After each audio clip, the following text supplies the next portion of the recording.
Hi guys. So this beautiful lady you see here is a medical doctor from Ghana, right? From Ghana. Yes, I Yes, she's am. a medical doctor from my country. And she's working in the UK not as a doctor, not as a nurse, not as a physician associate, but as a care assistant. Today we're going to find out why. Why? I'm sure you're also wondering why. Yes, she's a medical doctor working in the UK as a care assistant. So let's get into the video and ask her why.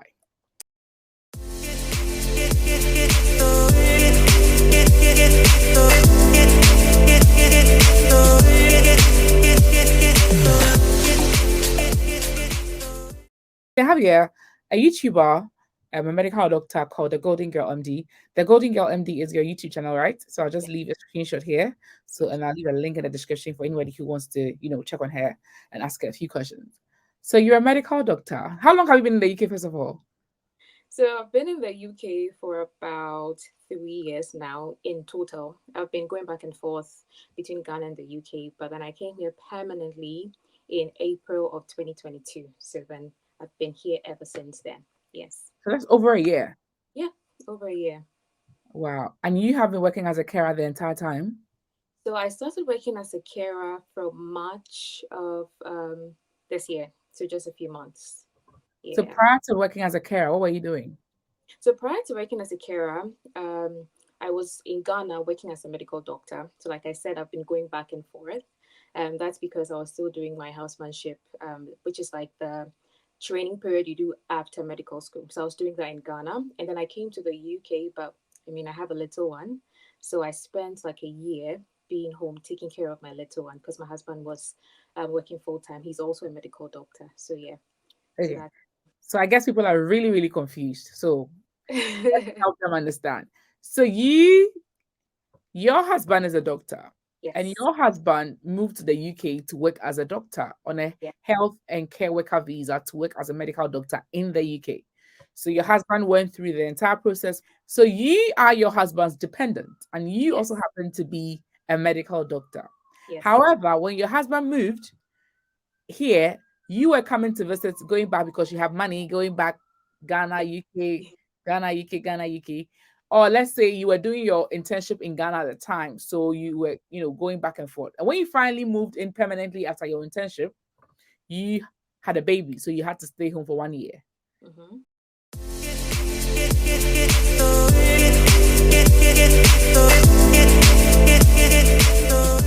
So you, after maybe now the baby's a bit okay, so you can start work. And then you Mm-hmm. started as a carer. So you've been working as a carer from March this year, Yes, I have.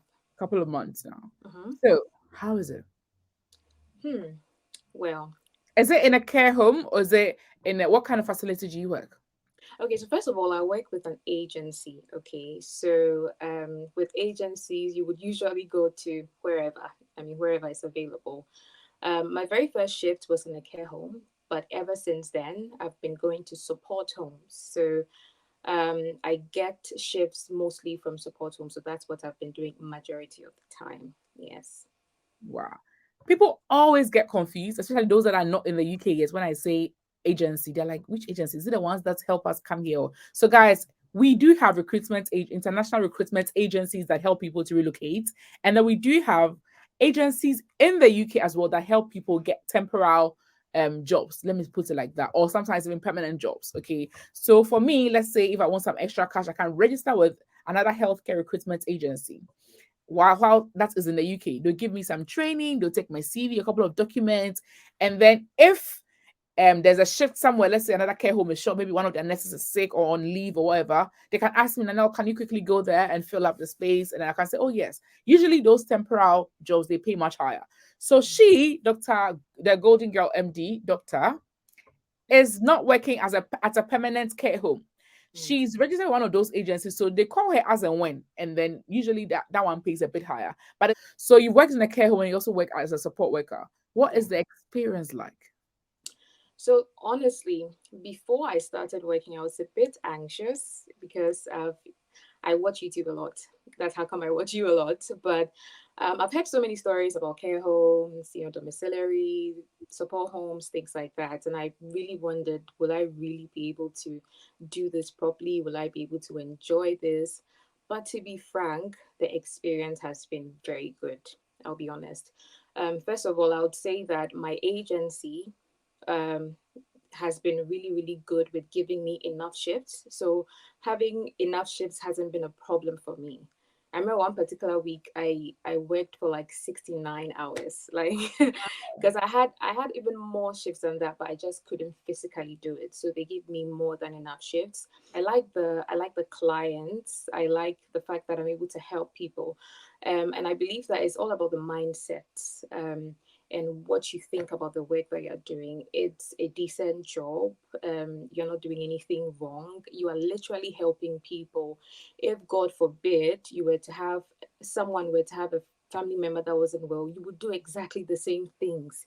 But in this case, you're being paid to do it. So when I go to a support home or a care home, I just put in my mind that, hey, I'm here to help people. These people cannot do these things for themselves. That is why they're in this situation. They don't want to be in this situation, but they find themselves in this situation because of one reason or the other. So honestly, I've had a very nice time. I've made a lot of friends. My colleagues have been very helpful. The managers are really nice. And overall, had a very, very good experience. I'll have to be honest about that. Yeah. Wow. Wow. Yeah. Okay. So now, when you came, you obviously had to write a CV Hmm. to apply for this, to go to this agency. Did you have Yes. to apply with the CV, yeah, right? Yeah. So, yeah. Yeah. So did you tone down your CV? Mm, Did you okay. That's a tone it very down, good question. or you just left it like that? I left like that, to be honest. And What did I they think say? I think it's also because I was registering with an agency. It's not like a permanent post. And so my agency, I just gave my experience, went to school here. I worked as a medical doctor for 2 years in this hospital. To be frank, I used the exact same CV that I used in applying for my medical jobs, and it wasn't a problem. Also, because this particular agency will train you if you're new to care, anyways. So they don't really require you to have any form of like experience as a care worker or anything. I can imagine it will be slightly different for If it's a people who career. are exactly. So with regards to my CV, I did not tone it down. I honestly, I didn't even edit it. I just updated it and then I sent it over to them and they were happy. Wow. And I have a video when there's opportunity for people to relocate to the UK as carers came. I have a video that I did where I was telling people that, see, there's nothing wrong with you as a nurse or wherever coming. My pastor is a doctor, but when he came here, he started as a carer. He's a consultant here. He started as a carer. There's absolutely nothing wrong with it. And even me in my care home, sometimes when they are short of carers, I work as a carer. Now that I have a baby, I don't get to do that. Now we have enough stuff. But I used to do that. And I used to even like that one more. Honestly, I used to do it with so much joy. So, like, I like the fact that you are not telling lies or letting people think that it's not going to be like that for a long time. Obviously, I'm sure you are in the process of doing your registration to join the General Medical Council, right? Yeah, so I actually have my registration. Wow. How long did it It's take to do that? I will say in all, because I was still doing my housemanship training in Ghana, I didn't have a lot of free time. So in all, I'll say it took me like maybe a year and a half. And also because, of the baby and all that. So I couldn't do everything so quickly. But generally, what people don't know is that you see, if you want to work as a doctor in the UK, there's a process. There's a process. You don't just get up one day and say, I'm coming to your registration with the Medical and Dental Council of Ghana. It's not valid here. You still have to write IELTS. You have to take PLAB 1, PLAB 2. In between those times, you are still trying to get slots to write PLAB 1, PLAB 2, which are not very easy to come by, to be frank. And then afterwards, you have to apply for the jobs. That is, if there are jobs available online, on track jobs. So you apply and then you go through the whole process of, if you are blessed, you get a few interviews, you do them, you wait for that. So it's a process.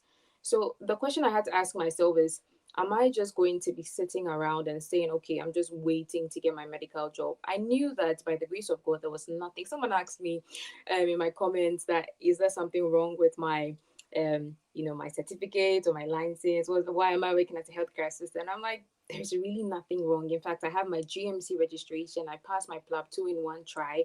There's nothing wrong, but there is a process. And I just told myself, hey, why sit around when I can work and get some extra income? In this country, extra income, it can go a long way. So that's the And reason why. experience. Because you probably hear a Exactly. few words that you never heard of in Ghana, even though you're a doctor. There's nothing like safeguarding in Ghana. Maybe preparing for the plab, you read about it, but actually working in the care sector, it's different, you It know. is. It is. And to be frank, the funny thing, um, I have like applied for a few medical jobs. I've done a few interviews, and by the grace of God, one of them has proven to be very positive. My agency gave like very, very good reference for me in my medical like my applications for a medical doctor. They gave me very, very good references, and this is from like a UK employer, sorry, a UK employer, and the person is saying this person is really good. And my colleagues, when they heard that, oh, I'm moving on to start my work soon, they're all very excited. I mean, it hasn't changed me, it hasn't made me anything different. If anything, I'm a few £1,000s richer, and I've helped people. So And your there's nothing knowledge, shy about yes, it. experience, and Exactly. the reference. It's all good. Yeah, it's all It's good. all really, So really good. good. It's good. Wow, I'm so happy for you. Let's talk Thank about the you. money. Okay. Obviously, you worked in Ghana for a while as a doctor, Mm-hmm. Mm-hmm. roughly, and you've worked as a care assistant here as well. Mm-hmm. Which one pays more? A doctor in Ghana versus a care Okay. assistant in the UK? A doctor in Ghana. So that's the key word. So in Ghana, if you want to look at living in Ghana, because obviously you're spending in CDs, and a care assistant in the UK, I would say relatively. Okay, if we take the money just in terms of quantity, of course, being a carer in the UK, I think is more. But if you look at other things like the expenses, rent, council tax, childcare, which is something we are all trying to navigate and figure out here, I'll say living in Ghana, it's easier to live on a doctor's salary, I must say. But if it's difficult to compare the two because there are so many factors. But I would say in terms of quantity, that is just raw quantity, you can get a lot out of being a healthcare assistant, especially with an agency. I've made quite a lot of money just working as an agency carer or support worker. Please, my viewers, they don't like quite a lot, and then they want figures like. Oh, okay. So I mean, yeah. So my agency pays £12.50 an hour Wow, minimum. this is what Minimum. some nurses are getting in NHS. You know that Yeah, that minimum. So if I agent. do a weekend or I do a bank holiday or I do like a Saturday is different, or a Sunday is even higher, then I get more. Wow. So I think it's one of the agencies that pay quite well with regards to. So averagely, how much were you bringing home a month from agency or per week from agency? Averagely. So averagely, I would say on the average, if I like work, I would bring home like £700 a week Wow. after tax. That's really good. Yeah, but the thing about the agency is that, which is why I went for the agency, because I have a friend who's also a doctor actually in the NHS as a healthcare assistant. But for me, I wanted the flexibility, and I also wanted to be able to get out as fast as I could when I get my medical job. Yeah. I didn't want You're to not be really tied tied to a by a contract or anything like that. Yeah. exactly, So exactly. that's good. So, guys, I hope you're taking tips because there's so many people. There's some nurses married to doctors, and maybe they think the pathway for nurse is quite easier. So the nurse should just do the process and come, and then they'll all move along. And then when they come, they'll start the process or anything. So I envy you and your husband so much because now you're going to be bringing two medical doctor salaries in the house. Hey, hey. By the grace of God, by Yes. the grace See, of when are you God. doing the giveaway on your channel? Once you start getting, Oh, forgive. I'll Maybe when I reach 1K subscribers, so Nanel's be there. viewers and subscribers have to, sort me out. I'll be Just there to say, wow. yeah. What would be the major challenge of you as a doctor working as a carer, what would you be like? What would you say are the major challenges? Okay. Hmm. The first thing I'll say is the mindset. Let's just be frank, as human beings, working as a doctor from Ghana and the prestige that comes with working as a The way you medical are respected in Ghana in your doctor. lab coats, doc, doc, doc, doc, and you come here and it's like you're under a nest. Like, Exactly. So if you don't have a certain mindset, you will not be able to do it. There are people I know who are in the UK who are doctors, but they would rather go and work in Tesco or somewhere else than to do HCA work. And it's only because they don't want people to see them as less than, especially people from back home who say, oh, this person's a doctor, and the person, the mind people have about carers, it's like, oh, they're just, changing diapers and things like that. So it's the mindset. For me, I don't really mind. Everybody knows. I tell people I don't hide it because I know that I'm doing nothing wrong. I know before God and man that I'm rather making a difference in people's lives, and I'm being paid. It's not like I'm even doing it for free. So the first thing is the mindset. The second thing is that the challenge is that when you get too comfortable in being a carer, you can just, when you just find the stay routine, exactly, when you find the routine, you're going to work, your life is comfortable, you're taking care of your bills, there is that likelihood that you will not want to, take your plab one, your plab two, because they involve a lot of money. Taking the plabs is not cheap. It's not cheap at all. And so you can easily say, okay, fine, I'm comfortable, let me just, be an HCA and move on. But really, you're a medical doctor, you've spent so many years in medical school, and I think you just owe it to yourself to just try as much as possible to just aim for that, even if it's not immediate, but you should work towards that. You shouldn't be comfortable. So that's the second challenge. For me personally, I was at a point I was like, oh, I'm really enjoying this because I was enjoying being a support worker. Some of my residents were like we're very friendly. We used to chat, and it was very nice. And I'm like, oh, I could see myself actually doing this. But my husband had to tell me that, hey, you're a medical doctor, like, yeah. you have to make the applications and be very aggressive and all that. So that's the second thing that can really be a challenge over here. Yeah. So that's basically it. Mainly the mindset. Mainly the mindset. Wow. There are some doctors, or being approached by some doctors who wanted to use the carer visa route to come to the UK because they thought it was the easiest way, and then when they come, they'll find money through the care work to write their plug one and plug two, blah blah blah. Would you say it's good? And what would be your advice to such people? Um, Personally, I think it's better to sit your plabs, apply for a tier two visa, and then come as a doctor. I think that Why? one's better. It's more difficult, but it's better. I think in that way, okay, first of all, doctors are in very great demand in the UK. Doctors are in high demand. Um, and it's quite, I won't say easy, but it's generally easy to get a job as a medical doctor. I think nowadays, well, from what I see on YouTube and what I see on the internet, it's also becoming quite challenging to even come as a carer. Oh yeah, yeah, yeah, yeah. So I think if you can come as a medical doctor, it would be better. But I do appreciate the fact that the plabs are very expensive. How much? And How much is it? so to write your plab one cost about 249 when I took it, but I know it has gone up. Pounds. Pounds, yes, pounds. And then plab two, when I took it just last year, December. Plab two was 900 and a little over £900. And that's not even what makes it more expensive. The thing is that plab two can only be taken in the UK.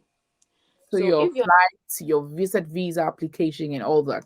It comes. exactly, you have to attend an academy. Most people like to attend academies because that's what's going to help you to get the practical aspect. Because all the mannequins and IV cannulation and things, you will not have the mannequins in your house. You have to attend an academy to do that.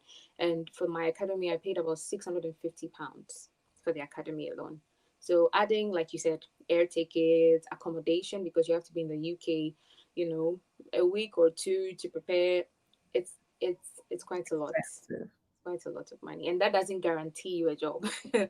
You still have to apply and all that. So I can appreciate people who, if of course things are very difficult back in your home country, wherever you're from, your family situation is quite difficult financially. I mean, you do what you have to do. If you have to come here as a carer, it doesn't make you less than. It doesn't make you less of a doctor. You can still come as a carer, work, save up the money, take your plabs, and then go from there. Nobody's going to fault you. But like I said, it all goes back to the mindset. Because the other thing people have to think about is the gap. You see, when you have a gap in your employment as a medical doctor, it becomes more difficult. So for me, that was one of my challenges because I had a gap. But by the grace of God, because my gap is also just because of childcare, most people in the UK are very understanding about that. So if you can be in Ghana, continue your work as a doctor, manage, write the plabs, at least with that, when you get your course and you apply for your visa and you come to the UK, you would have had just a couple of months, in that transition period. And that is generally better because they know that, oh, it was just 1 or 2 months since you stopped working as a doctor. They would pick you, to be frank, they'll pick you over someone who has had like a year or two gap, you know. So those are some of the things to consider. Yeah. Wow. I forgot to ask you, where did you have your medical school? I went to medical school in Tamale, University for Development Studies in Yes. Ghana. Okay. And Yeah. your high school? High school, I went to Holy Child School. Oh, okay. I was Yeah. in Roses, so Oh, kind of, wow. yeah. Great. Okay. So it was Yeah. really nice talking to you guys. I hope you have learned something. Thank you guys so much. And thank you, the Golden Girl MD, for coming on my channel. It's been an honor. Bye. Bye.